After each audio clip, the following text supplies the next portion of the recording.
online tells me I can't leave until I finish the review series. Yeah. What's that? I don't remember Nina Bro. What the fuck?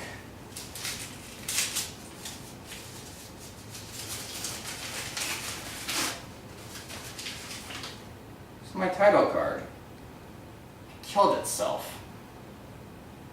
Really? I didn't think that was possible. Hey guys, this is awkward. Welcome to Bear Days, Chapter 20. Al, could you, do the thing?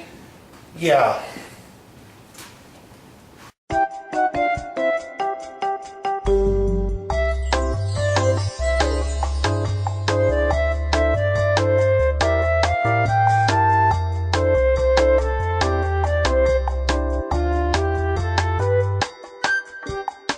Well, if that wasn't enough of an indication, this is the other really bad Bears Day chapter that was made.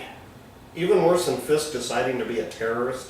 Oh, believe me, by the end of this, you'll wish that poor decision making in life choices was the worst of it. Let's get started. We start off leading into the chapter by announcing Robert and Jessica are returning from their honeymoon in Germany for a while, and Jessica has some kind of surprise. This leads to Tommy immediately picturing Jessica in a German bar waitress outfit. I don't know why, and it doesn't really matter. The real surprise is Jessica is now pregnant. She is, of course, excited to see everyone, and by the way, congrats, Naylor, on piss poor placement of Beth's threatening hand in the last panel. It looks more like she's ready to feel Jessica up, not claw her face off. You know, I was slightly worried after our hiatus that you might not be as good at snark and nitpicking of Naylor's comic after doing those reviews of shows you like. There's nothing on the face of this planet that can kill the disdain I have for this comic. And oh great, the next page is just a Jessica stupid joke. Like we haven't seen enough of those. The next page isn't any better. We now take shots at guys being oblivious when they're absorbed in video games. The only thing of importance is they are talking about who to invite to the baby shower, which leads to them discussing our chapter title character, Persia. Who? Cousin character. Showed up in 2 chapters. Out of 23, you're going to have to be more specific than that. Her mother's a whore. Gonna have to be more specific than that, too. Okay, beauty pageant girl says she's gone on her way to California. Oh, her! For those of you wondering why she's even being brought up, it's so Naylor can make this shitty chapter and use her as a plot device. Apparently no one has been able to keep in contact with her. She actually did run away to Los Angeles. As you all can probably guess, she had a fight with her mother, got pissed off for the last time, and ran away. Lucy says she has a place and a job, and suddenly her phone stopped working. And, while that might normally be concerning, Lucy goes on to explain that she's doing porn films, and Lucy is the only one that knows about it. And Beth brings up my exact point. It really doesn't matter that she confided in Lucy. She probably had to tell someone what she was doing. And let's be honest, this is a minor character. You really expect me to believe that Lucy and Persia stayed in contact with each other to any real significance? We're also not given any clear time frame on this. How long ago was Lucy told this by Persia, and how long has it been since she broke off contact with everyone? Anyways, moving on, we get a shot at Beth's place a day later. You know, a little text box saying later that day, or a few days later, or something would be really useful for this comic. Yeah, anyways, we find Fisk visiting Beth to find out he's been replaced. And for once, I can respect what happens. He takes it like a man and leaves. Aaron is a good enough man to relay the message to Beth, and she deals with it, also accepting her choice, and she still goes on her date with Aaron for the night. I will say that at the time, it was nice to see Beth had picked someone and moved on from Fisk, as opposed to the last time when she broke off all of her evening plans because she thought he'd been killed. In regards to this chapter, though, besides showing a new couple, the whole thing is pretty pointless. Yeah, so let's move on. There's no easy way to put this, but basically from this point on, it's a bad action flick. Fisk decides he's going to track down Persia. He's trying to be optimistic about it, but as Lucy notes, he's bringing a gun just in case. And on the next page, we see right away he's going to need it. Meet our villain and, okay, can someone please tell me what the hell this guy is on about? He's giving some long-winded, I'm not the bad guy, I'm a victim too speech before handing over a bottle of heroin to Persia, who clearly needs her fix. Well, Oh, this is gonna be stupid. oh, it already is. It's gonna get worse. That's the scary part. Next page, we have the same guy talking to Paulie. Really? Sounds like a mafia name. Well, anyways, they want to do a background check on Persia now and see if anyone would notice if she's gone missing and report her. Too late on that one, jackasses. And here's our hero, I want to throw up just from having to say that, meeting with one of the agents of his company. Oh, and look, he's got a Snyder mark ready for California. If it was Florida, he'd probably forget all about the mission and go full vacation mode. In fact, that's it. If any villain ever wants to be Fisk Black, do your crime in Florida. Fisk will be too distracted to even go after you. Anyways, this girl apparently also works with the FBI. Bullshit. Al beat me to it. Anyways, Fisk has her run a background check on Persia, so from this point, Fisk starts following the paper trail. Persia did some magazine shoots and billboard ads, then hooked up with a guy starting his own adult film studio, and after that, she went to... Take it away, Al! Brasilia Exposed. I give it a 7.3 on the stupid name meter. You have a stupid name meter? Thanks to this comic, I do. Anyways, Fisk goes in to ask some questions, but he'll have to act like he's auditioning first before he can talk to the owner. Oh, look at that, an audition sheet. I'll just fill that out for you, Fisk. There we go. So moving on, Fisk gets in and meets Sparky, the owner of the studio. Sparky gets an 8.9. He tries to ask some questions, but when he admits he's not a cop, he gets told to leave. Fisk, of course, refuses, and when Tim, the security guard, gets called in, Fisk just ups and assaults him and smashes his face into the phone. And at this point, Sparky can now press charges. I'm just trying to be polite, he says. How? I don't recall him saying as much as a please. So from this point, Fisk gets a few answers. Sparky says Persia moved on without a word, and while Tim, obviously pissed off, spouts a few idle threats about breaking Fisk's face, Fisk chooses to actually break his arm! What the hell is wrong with you? You just broke a guy's arm for doing his job. How is he supposed to do his job now? What about the medical expenses for that? Right. In stories like this, you don't just have the hero assault some random guy for doing his job without a good reason. This company probably has something to do with Persia's disappearance, but here's the deal. You have to give the hero reason to do this stuff, otherwise he's just assaulting someone who has nothing to do with it. The security guard is just a security guard, he's just doing his job. But instead, Fisk has just assaulted a random person who's just probably knows nothing about what's going on, and of course Fisk is going to get away with it. Needless to say, this leads to a secret phone call between Sparky and the people that apparently now own Persia. Sparky has scared him once out, but this guy won't have any of that. Okay, seriously, who the hell is this guy? And on the next page, even the woman Fisk is working with is horrified. You know, it's pretty bad when a person inside a questionable organization thinks one of their own is a monster. We get a jab at how long doing things by the book takes, and here on the last panel, clear as day, Fisk can get arrested for what he's doing right now. Terrorist! That doesn't even make sense in this context. Terrorist! Whatever. So now we arrive at Sparky's house. She has a drink while thinking back on Persia and how she set her up to go to wherever the fuck she is now. She's had enough and is going to kill herself. Gun fully loaded, ready to end her life when... What? What? What? Bullshit! Bullshit, and you know it, Naylor! I don't care if she left the door open. No one sneaks into a room and stops someone from pulling the trigger by jamming their thumb against the hammer! The goddamn Flash couldn't pull that one off. Oh, and this next page. Here's another winner for you all. Let's reason with the scared out of her mind hyena that's pointing a gun right at Fisk. And he died. Comic's over. Let's go home. Wait a minute, sit down. You know better. I'm waiting for this comment to get worse. Ugh, fine. Fisk manages to sweet-talk Sparky. By the way, nice, you can kill yourself if you want to, but I need info first line coming from Fisk here. Clearly, morals like saving lives is lost on this sociopath.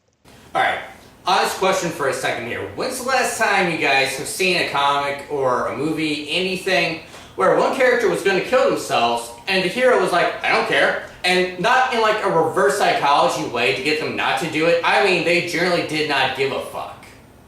When's the last time you guys have seen that?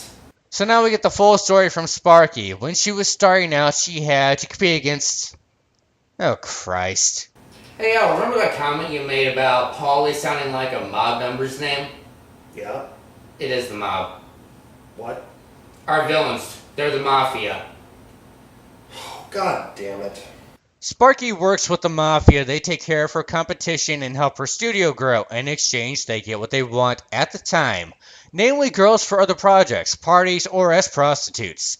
And are hooked on drugs as part of their payment. Sparky even goes on to say she warned Persia about heroin before admitting she handed Persia over to the mob.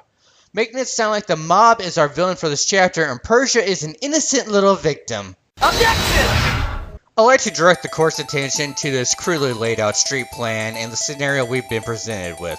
We're being told that Persia was told to travel to this address to pick up a new actress. When she arrived, she found she'd been tricked. The door was locked behind her, and she was made to do heroin and work for drugs and food for the Mafia now. The defense finds this unlikely. 1. We are never given a proper time frame for when any of this took place. 2. Sparky even says she warned Persia about the dangers of heroin, indicating that Persia had already been using drugs before she came into contact with the Mafia. And 3. While we still don't have a clear time frame, it's made evident that Persia was recently picked up by the Mafia from the earlier panels. Poor Naylor really did fuck up the timeline of these events to the point that even he does remember what happened. Anyways, the defense presents what we believe to be the more likely scenario. Part of Sparky's story still holds true. Persia arrived at the building and found it to be the mob's building. She had been tricked. But the mob at this time produced a bottle of heroin for her and told her that if she would work for them, they would take care of her special needs. She reluctantly agreed, already addicted to the point that she had to have her fix. And that's how these events really transpired. The defense moves to accuse Xander of perjury. How do you do that? Do what? Never mind. By the way, you know that's not accurate, right? I wrote by that. And if everything so far has been cliche enough, the final showdown is in a house in Malibu. One man fighting the mob, and the final location is a private house in Malibu. This is bad enough to be a B-rate action flick. It's bad enough that it deserves its own trailer. In a world filled with lust and corruption, where girls run away and aren't heard from again because they usually do that when they run away. In a world where porn stars get themselves addicted to heroin and play the victim card. In a world where the Mafia actually runs porn studios and are supposed to be evil, but they haven't really done anything wrong. They just like to act like it. There stands one man to be not really a pillar of justice, but he's all we got. He works outside the law. He possesses Mary Sue levels of power. And he only does the right thing if it serves his own personal interests. One man that will bring an end to this twisted scenario that's too unbelievable to buy into from the start. Starring the Mafia as the porn studios that pretend to be evil, Persia as the willing victim, and Fist Black the Mary Sue as Fist Black the Mary Sue in Fist Black Cock Blocker. Rated R.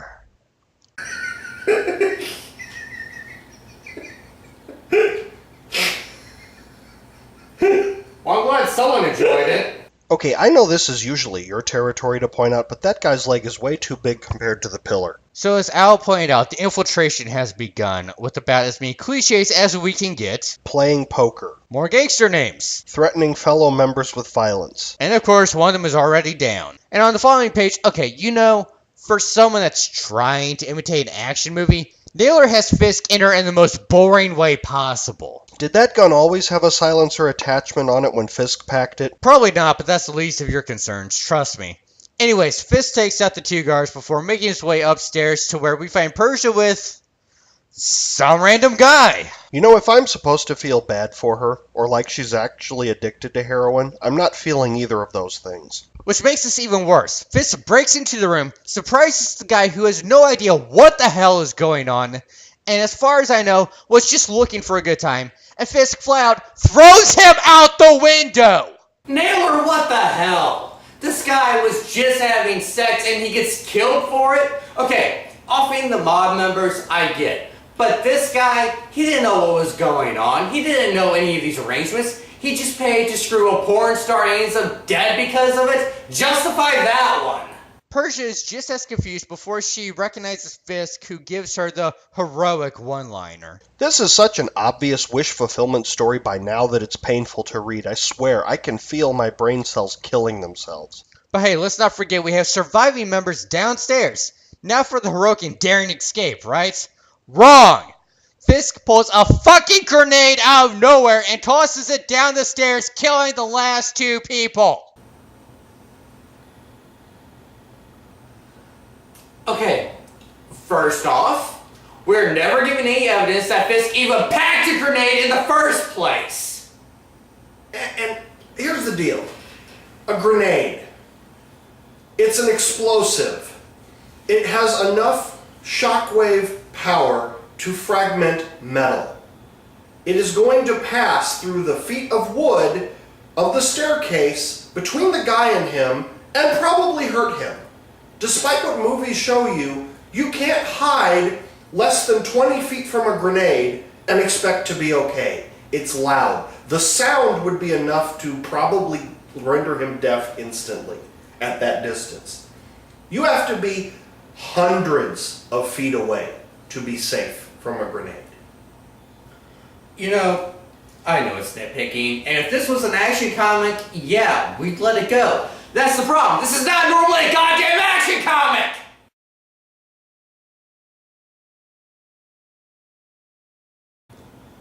Xander, what is that? The Grace Jones Hospital. Why? I don't know. I just accept it. Let's just move on.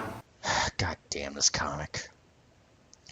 So Fisk talks to a random doc he knows about getting Persia treated for her addiction, which, by the way, looks like it is non-existent! Withdrawal Nailer! Do you not know what heroin withdrawal is? She does not look like a recovering addict.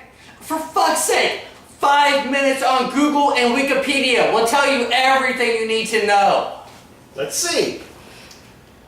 Heroin withdrawal can start as early as 6 hours after the last dose and can involve sweating, malaise, anxiety, depression, akathisia, priapism, extra sensitivity of the genitals in females, general feeling of heaviness, excessive yawning or sneezing, tears, rhinorrhea, sleep difficulties or insomnia, cold sweats, chills, severe muscle and bone aches, nausea, vomiting, diarrhea, cramps, watery eyes, fever, and cramp-like pains and involuntary spasms in the limbs.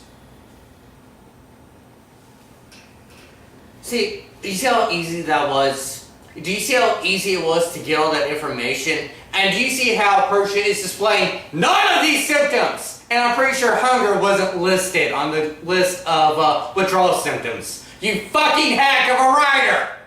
And now here it is, the pretentious speech from Fisk. You killed those people for my sake. Not entirely. So what, you killed them because you enjoy murder? God forbid the fucking objectivist admits he did something for someone else's sake. He can't use our standards of right to defend his right to live. I gave him what he wanted.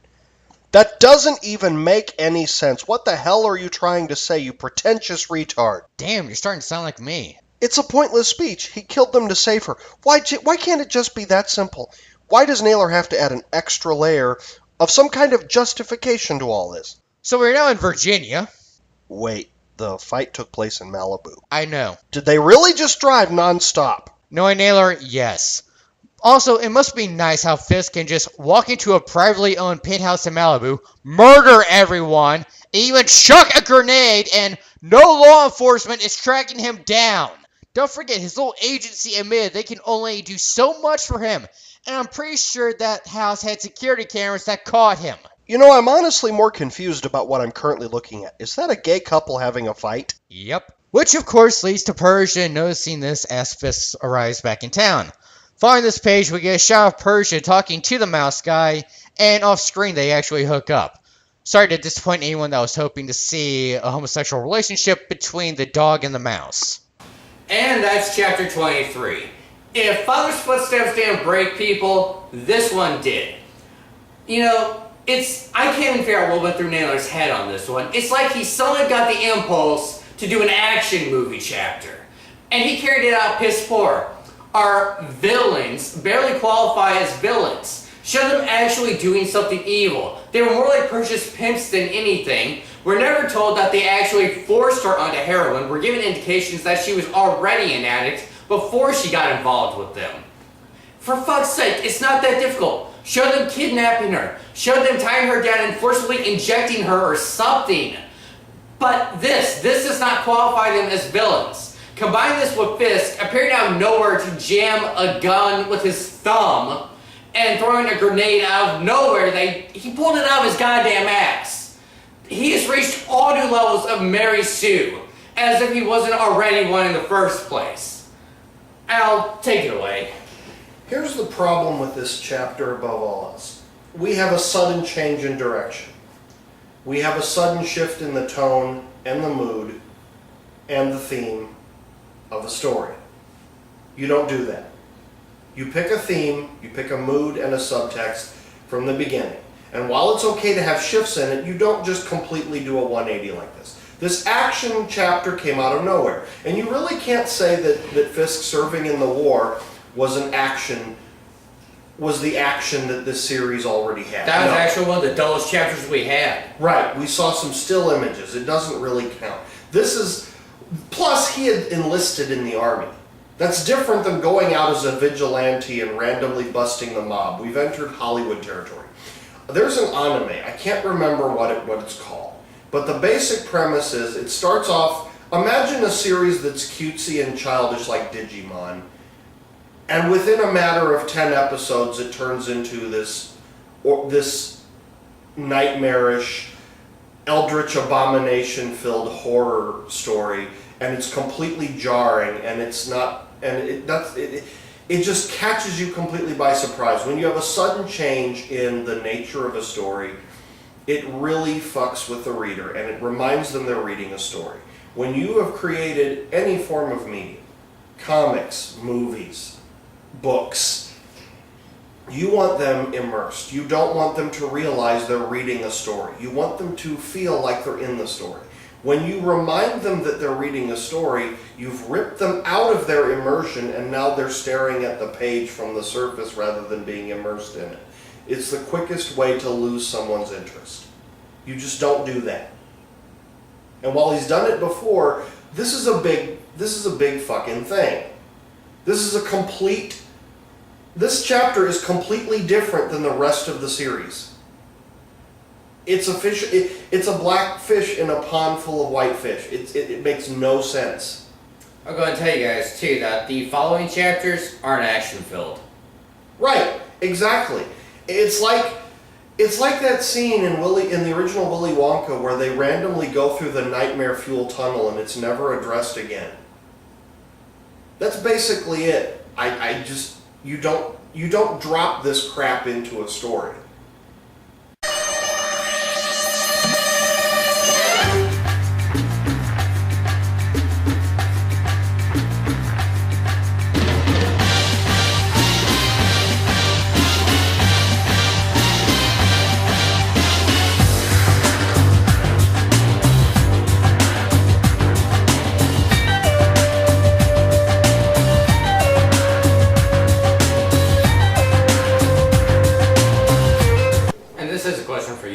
Have you ever read a comic, just in anything you've seen, have you ever seen the hero be like, I don't care if you kill yourself? No, I can't think of anything. Not when they meant it. I've seen cases where they used it as like reverse psychology. And that's exactly what I'm getting at.